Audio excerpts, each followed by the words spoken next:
Xin chào các bạn, ngày hôm nay thì mình đã đến một nơi có rất là nhiều nến. Và cá nhân mình thì rất là thích những cái sự độc đáo của những chiếc nến tự làm. Và ngày hôm nay mình đã quyết tâm đến đây để tìm hiểu về cách làm một cây nến như thế nào. Và mình rất vui là có sự đồng hành của cô giáo Thanh Ngọc, cũng chính là founder của Bày Concept. Xin chào mọi người, chào chị Minh. Em là Ngọc và là co-founder của Bày Concept. Thì hôm nay rất vui để hướng dẫn chị Minh để làm một cây nến trang trí cho nhà của mình. Chị bắt đầu gần như là không biết gì nhiều về cách làm các loại nến như thế này đâu. Và chị rất hy vọng là Ngọc có thể giới thiệu cho chị xem là sẽ cần có những nguyên liệu gì và cách làm sẽ là như thế nào. Vâng, thì nến thì bọn em sẽ chia làm hai loại. Một loại là basic, dạng hũ để có thể dùng đốt ở trong nhà. Một loại thứ hai dạng decor để trang trí ở trong nhà. Thì với thành phần của nến thì thực ra rất đơn giản thôi. Nó chỉ có hai thành phần là sáp này. Sáp có 4 loại sáp mà mình vẫn hay dùng ở đây. Và tiếp theo là tinh dầu. Đó thì sáp thì có hai loại, là một loại là gốc từ dầu mỏ và loại thứ hai là gốc từ tự nhiên, thuần tự nhiên, là gốc thực vật. Thế và cái loại dùng từ dầu mỏ thì như ở đây em chỉ có một loại này thôi, thì nó chỉ mang tính chất là trang trí thôi. Ví dụ ra những loại cốc trong này đúng không? Vâng, trong ví dụ nó ra được những cái cốc kiểu như thế này, không phải là để đốt hàng ngày mà nó trang trí ở các góc decor của mình thôi. Thế còn đâu để đốt hàng ngày thì bọn em sẽ chỉ dùng các loại nến từ thực vật, sáp từ thực vật. Ở đây sẽ có là sáp đậu nành này, sáp ong và sáp cọ. Trong hình dáng nó cũng khác nhau này. Vâng, tùy từng cái tính chất thì mình sẽ làm nên cái cây nến khác nhau. Ví dụ tính chất của ong thì cứng thì em sẽ dùng để làm những cái nến đổ khuôn, như kiểu các đổ khuôn như thế này. Nến từ sáp đậu nành thì bọn em sẽ đổ vào hũ. Đổ hũ, cọ mềm cũng sẽ đổ vào hũ. Và đậu nành thì hơi có mùi một chút. Mùi của đậu nành đó, chị thử mùi thử xem. Đó, thì thường em sẽ mix với một chút mùi, nhưng rất cũng khá nhẹ. Thế thường thì em sẽ phối cùng với những tinh dầu ngọt ngào một chút để nó cùng với tông của cái đó. Thế còn cọ mềm sẽ dùng là phổ biến nhất, lên mùi rất là tốt. Đó thì không có mùi gì cả. Thế nên khi mà mình mix tinh dầu vào thì nó sẽ lên mùi rất là ok. Đó thì về tính chất khác nhau thì mình sẽ dùng làm những cái loại nến khác nhau. Đấy, và hôm nay thì chắc là mình sẽ làm loại mix giữa đậu nành và ong và cho vào hũ. Đấy, loại thành phần thứ hai rất đơn giản, đấy là tinh dầu. Tinh dầu thì mình sẽ mix cùng với cả sáp để đun và sẽ làm một cái nến của mình. Thì tinh dầu thì cũng có rất là nhiều tông.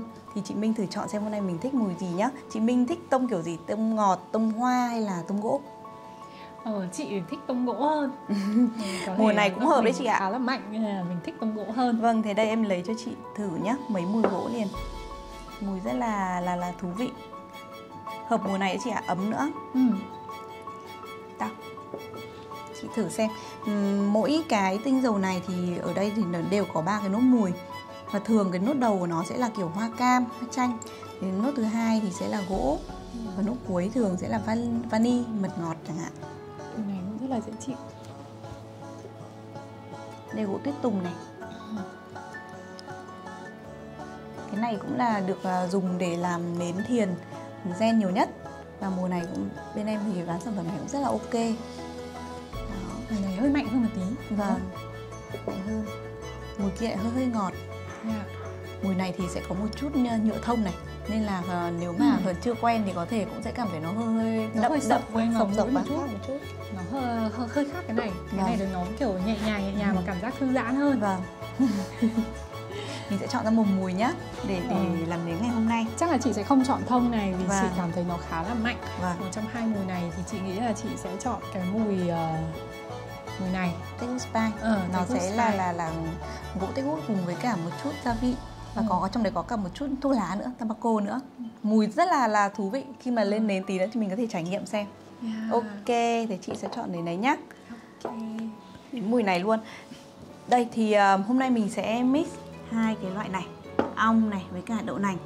Thì thực ra em tại sao lại phải mix hai loại như bởi thế vì này? Thực ra bình thường bọn em cũng làm thuần đậu nành không, nhưng mà vì đậu nành nó quá là mềm và tính chất của nó khi mà ra cái bề mặt nến nó hơi bị lăn tăn một chút, gằn một chút, nó không được đẹp. Thì khi mà mình mix cùng với ong này nó cứng hơn thì nó củng cố lại cái dáng và làm cho nó bề mặt rất là mịn. Đây, thường một hũ nến chị nhìn nó phải mịn như thế này này. Đúng rồi. Đó thì là chuẩn đẹp. Thì hôm nay mình sẽ mix cái tỷ lệ này thì em sẽ chỉ cho khoảng tầm 10% ong thôi. Đó, thế còn đâu thì sẽ dùng cái này. Đó thì mình sẽ cân. Mình sẽ phải dùng cái cân đúng không? Cân. Và Và hôm nay mình sẽ dùng cái cốc mà mình dùng ấy thì sẽ là cốc đây, này. đây cốc của chị đây đúng Vâng, không? cốc của chị đây. Có Đấy. để sẵn một cái này ở bên trong này. Vâng, cái này thì gọi là cái bấc. Đó, Cái bấc thì khi của mà mình. đốt đó thì cái bấc này nó sẽ cháy dần và đốt những cái sáp ở xung quanh. Đó thì mình sẽ cái bấc này cũng rất nhiều size để phù hợp với từng loại cái đường kính của cốc này này. Nó Và theo em- đường kính của vâng, chiếc máy chiếu kính. cao. Vâng, theo đường kính bởi vì nó sẽ độ tỏa ra ấy, đốt cháy này nó tỏa ra ấy. Thì nếu mà bé quá thì nó không cháy hết, thì nó sẽ tạo một cái lỗ ở giữa này này. Đó, còn to quá thì nó lại cháy nhanh quá, rất là hơi nguy hiểm, nứt cốc chẳng hạn. Đó, thì bọn em sau khi rất nhiều lần test rồi thì mới chọn ra một đây là một loại size phù hợp Với cả chiếc cốc này. với cả chiếc cốc này. Nếu mà to hơn hay nhỏ hơn thì chúng Vâng. ta sẽ phải chọn lại cái này. Đúng rồi. Đó thì hôm nay thì làm nến gọi là nến cơ bản, gọi là nến hũ như thế này. Nhưng mà chị Minh có muốn mix một tí màu không? Tức là mình chỉ một cũng chút thích thôi. một chút màu trong cho Ok. vui, vì cái cốc này là cốc màu trong mà. Đúng Nên là rồi. nếu như mà có thêm màu nữa thì sẽ có cái sự cảm nhận về màu sắc nữa. Vâng, đấy đẹp hơn. Thì mình có thể mix theo kiểu là mix cả cốc ấy thì cũng chưa chắc đã đẹp lắm, thì có thể mình sẽ mix một nửa này, sau đó mình sẽ ombre dần lên. Nó sẽ thì ở cũng trên nó có thể là màu trắng, ở dưới là màu khác chẳng hạn. Đó thì chị thử chọn màu xem nhé. Ở đây cũng khá là nhiều. Đây là các cái màu pha được với dành riêng cho nến này. Đó chị thì có thích màu xanh của Happiness. là màu nào chị ơi? Màu xanh này này. Mà màu này thì có thể là pha ra các màu nhạt Đúng rồi, nữa. đúng rồi, nhạt nữa do mình. Ok, thì để em tìm màu xanh đấy. À đây là em pha sẵn rồi đúng không? Vâng, để cho mọi người nhìn được cái thực tế khi mà nó lên sáp ấy. Đấy, Đấy, cái màu này luôn đấy này. thì nhạt nhạt đây, còn đậm thì nó là như thế này. Để em xem tìm một cái màu xanh nữa. Ok, đó màu này đấy. Mình sẽ chọn màu xanh nhé. Ok ok. Ok, thì bây giờ mình sẽ cân và đun sáp. Đầu tiên là sẽ phải cân Để lấy lượng sáp. để tính ra cái lượng Vâng. phù hợp. Một chiếc nến này thì nó sẽ đến khoảng bao Cốc nhiêu? này là thì vừa? mình thường sẽ chỉ đến đây thôi, sẽ thừa một đoạn ra, bởi vì trong quá trình đốt ấy nó tan ra, nếu mà để cao quá nó sẽ trào ra bề mặt. Đó, thế còn nếu mà thấp quá thì mình lại không đốt được nhiều. Thì hũ này thường bọn em sẽ tính nó rơi vào khoảng 180g thì nó ok. 180g. Đó thì mình sẽ tính theo tỷ lệ đấy Thì thôi. ong sẽ là khoảng Vâng. 18 Vâng, gram. 18 20 gì đó. Đâu, mình sẽ đun bằng cái này nha.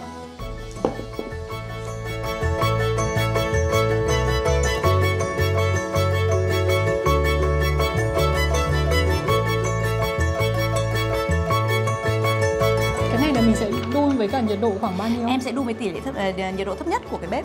Bởi vì không thì nó sẽ cháy mất. Nó sẽ cháy mất rất cái nhanh, nến này, nó tan đúng rất là nhanh. Và nhất là sáp đậu nành. Sáp ong thì nó nó thấy nó cứng. tan chảy ra rồi đây này. Vâng. Một chút xíu là tan chảy ra rồi. Sáp ong nó cứng hơn thì nó sẽ tan lâu hơn, nhưng đậu nành sẽ tan rất là nhanh. Đó thì mình cứ quan sát. Cái này có cần phải ngoáy không? Không là nó sẽ tự tan đấy ạ. Trong lúc mà đợi sáp tan hết thì mình sẽ gắn bấc chị nhé. Đây là bấc này. Và mình sẽ gắn vào chính giữa. Mình sẽ phải gắn cố định vào trong Cố định chiếc vào cốc chính này. giữa và mình cố định cái này luôn. Đó thì có rất nhiều cách để gắn. Mình thì gắn bằng băng dính hai mặt này, gắn bằng keo này, hay là ngày trước thì em rất hay dùng bằng sáp để gắn luôn. Đó thì em sẽ lấy một chút này để chị gắn nhé.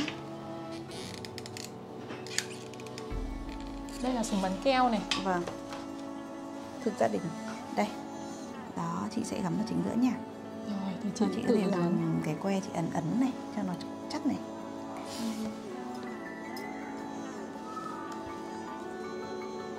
Thực ra mình nghĩ đây là công đoạn dễ nhất. Là phù hợp nhất rồi. Và đây là cái kẹp để chị cố định bấc. À, khi mà đổ vào đúng không? Vâng. Thế làm nào cho nó ra giữa.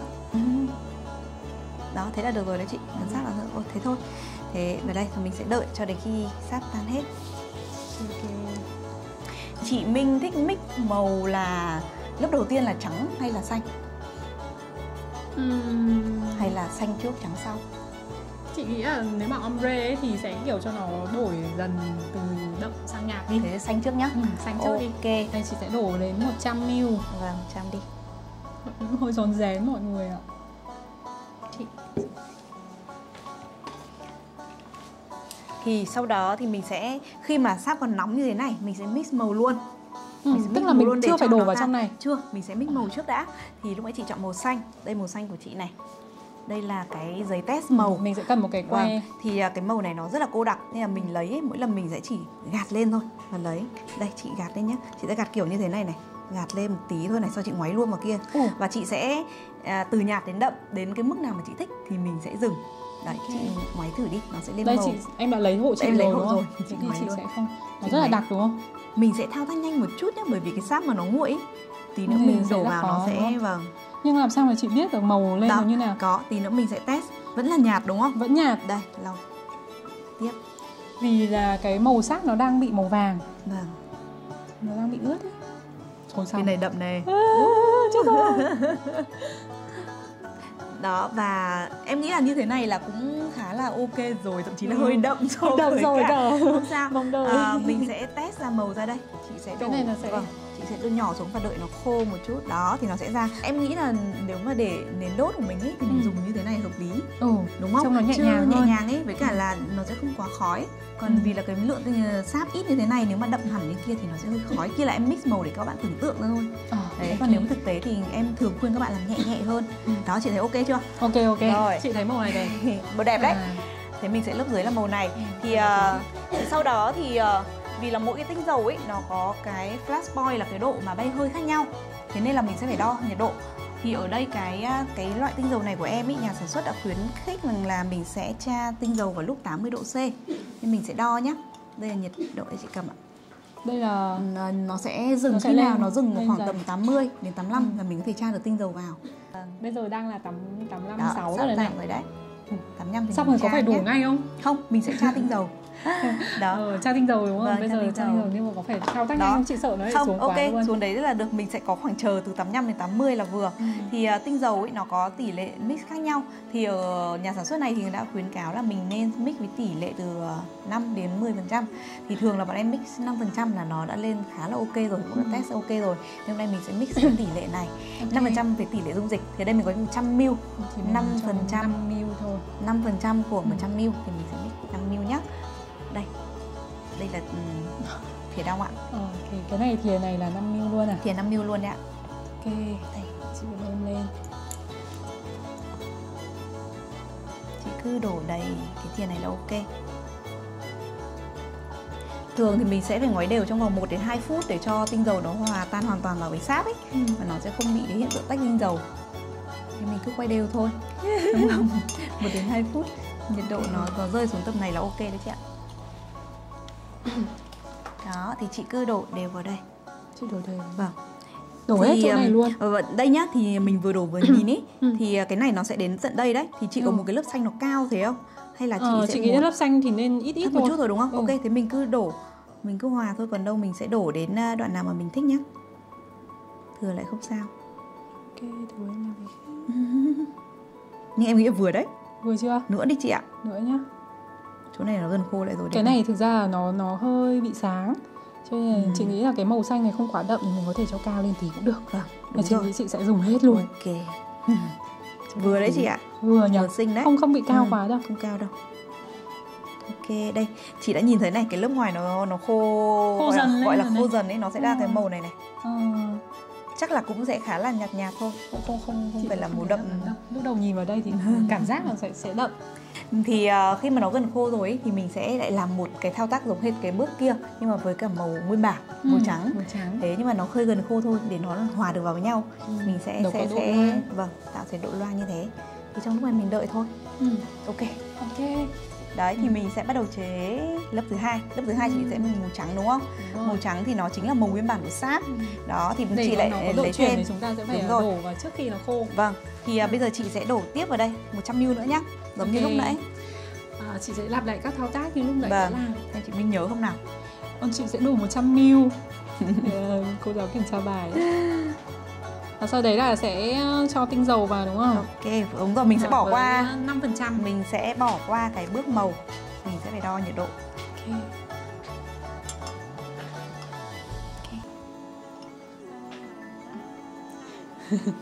Chờ màu chờ xem là nhiệt độ tối đa đang là bao nhiêu.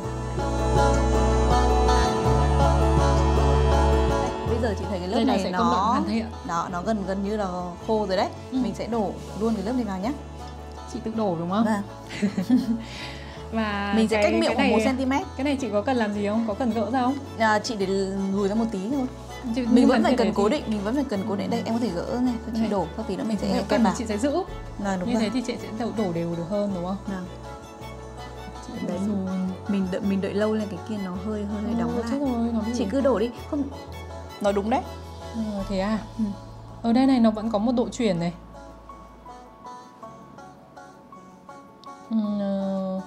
Tầm này thì là vừa chưa hả Ngọc? Lên một chút nữa ạ. Ok đấy chị ạ. Được chưa? Đấy. Ok. Rồi, thế có một sự chuyển này. Thì bây giờ mình sẽ dùng cái que này nhá. Mình sẽ nhấn vào góc này như thế này, từng cái một này. Để mình tạo nên độ lên xuống ấy, lan vào nhau ấy. Đấy thì chị nhìn không thì nó sẽ tự nhiên hơn ấy. Còn nếu mà chỉ đơn thuần là đổ 2 lớp ấy thì nó sẽ là kiểu thẳng ấy, một đường thẳng ranh giới giữa 2 lớp thôi. Đó, thì đây tí nữa nó khô nó sẽ loang. Và tí nữa em sẽ sấy thêm một chút nữa. Nhìn nó miền phết đấy. Chị có muốn trang trí một chút trên bề mặt không? Tức là cùng với tông xanh ấy. Đây này em có rất là nhiều các thứ màu xanh nhá. Đó, đây để em bưng ra cho chị. Thì mình sẽ chọn. Thì xanh này đi với tím cũng rất là xinh. Hoặc là xanh không. Đó, thì mình sẽ cứ chọn cái topping.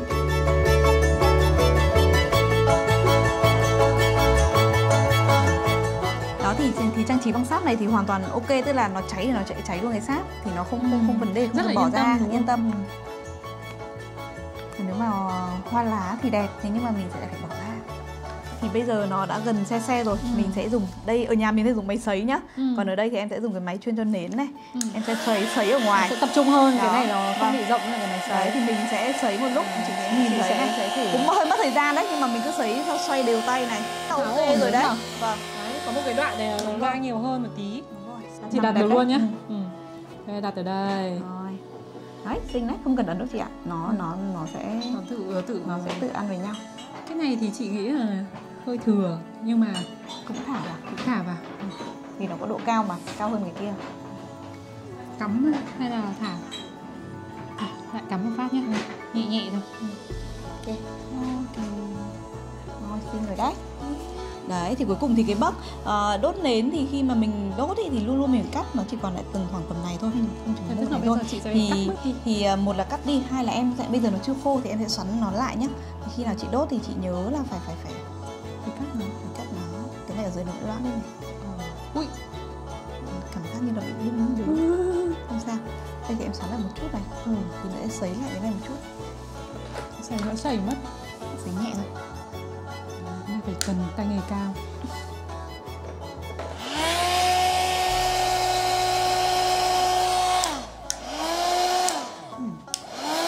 Thế thôi chị ạ. Không thì nó tan mất cả cái sáp trang trí. Đấy thì thực ra đây cũng xinh này. Là hoàn thiện rồi đấy. Thì khi nhớ đốt là chị đốt đến đấy. Và lần đầu đốt thì chị nhớ là phải đốt khoảng tầm 1 đến 2 tiếng cho nó tan hết bề mặt sáp lần đầu, thì nó sẽ không bị tạo một cái hốc ở giữa ấy. Vì nếu mà chị đốt thời gian ngắn quá ấy, thì nó không tan hết. Đấy, nó lõm thì lần sau nó sẽ bị thụt mất cái tim nến. Thì nó khắc phục rất là mệt. Nên mình sẽ cố gắng đốt lần đầu, đốt hết bề mặt nến luôn. Cái này chắc khoảng hơn 1 tiếng là hết thôi. Đó, và mỗi lần đốt thế, xong mỗi lần đốt thì mình lại phải cắt cái bấc cũ đi. Không thì nó sẽ tạo khói ấy, vì là nó cháy quá rồi ấy. Đấy, còn đâu văn minh nhất thì mình xịn nhất, mình đốt đẹp. Thì không cần đến bấc luôn. Ngày hôm nay thì rất là cảm ơn Ngọc đã hướng dẫn chị rất là tỉ mỉ và cẩn thận và giúp chị có thể hiểu là các bước để làm nên một cây nến như thế nào. Và bây giờ thì chị cũng đã có thể tự mình làm được một chiếc nến như thế này rồi. Rất là xinh đẹp. Và sau đây thì mình sẽ tận hưởng cái thành quả này của mình. Và xin chào và hẹn gặp lại các bạn trong các chương trình tiếp theo của Happiness TV. Xin chào các bạn.